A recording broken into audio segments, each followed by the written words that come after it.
दोस्तों grass carp एक ऐसी मछली है जो बहुत स्पेशल समझी जाती है।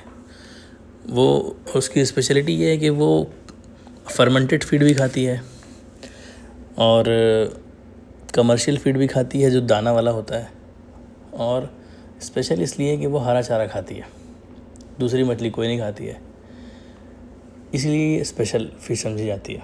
दूसरी बात ये कि आपको इसको चेक करने के लिए जाल बार बार नहीं चलाना पड़ता है।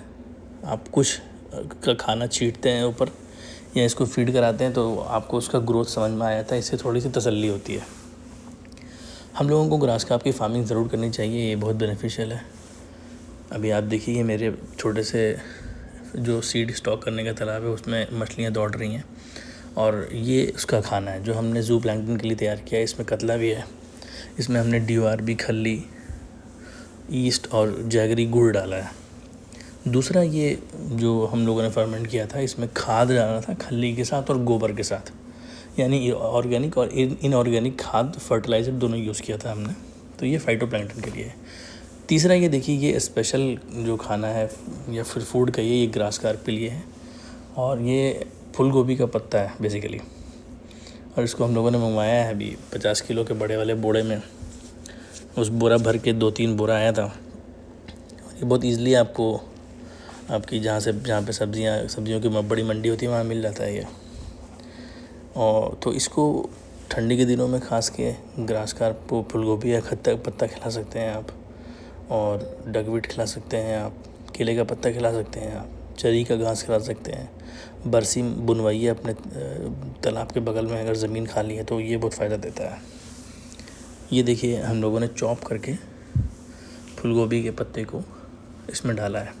हम लोग सुनते थे जब हम लोगों ने फार्मिंग स्टार्ट नहीं किया था, ट्रेनिंग ले रहे थे, तो कि ग्रास कार्प 100 ग्राम की होने के बाद हरा चारा खाती है। ऐसा कुछ नहीं है।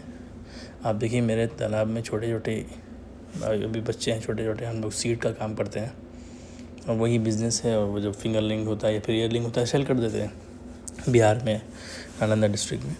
तो अभी मेरे जो तालाब में 10 ग्राम का ग्रास कार्प है और वो ईज़िली ये फूल गोभी के पत्ते खा रहा है।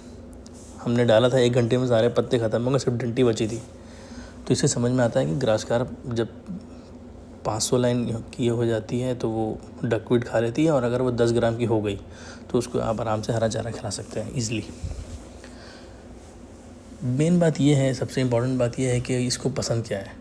आपको मैं एक वीडियो में अभी आगे दिखाऊंगा कि हमने अपने पॉन्ड में DORB भी डाला, DORB, फिश मील और उसके पसंद की सारी चीज़ें मिक्स करके जो मछलियाँ खाती हैं वो अपने एक छोटे पॉन्ड में डाला था। आप देखिए कि उसमें मेरी ग्रास कार्प जो मछलियाँ हैं उनको ना DORB से कोई मतलब होता है, ना राइस ब्रान से, ना फिश मील से, अगर सामने में कोई हरी चीज़ रखी हुई हो। ये देखिए एक पत्ता है और सारी ग्रास कार्प मछली उसी पत्ते के पीछे पड़ी है। ऊपर में DORB, फिश मील, राइस ब्रान ऊपर में तैर रहा है, उसको कोई मतलब नहीं है।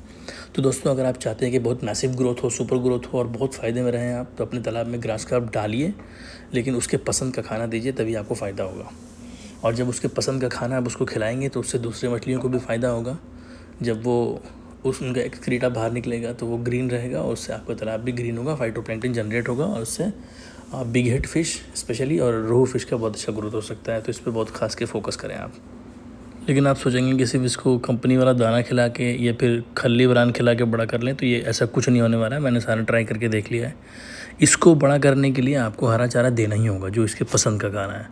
आप इसके पसंद का खाना नहीं देंगे, ये आपके पसंद के मुताबिक ग्रोथ नहीं देगी और आपको फ़ायदा भी नहीं देगी।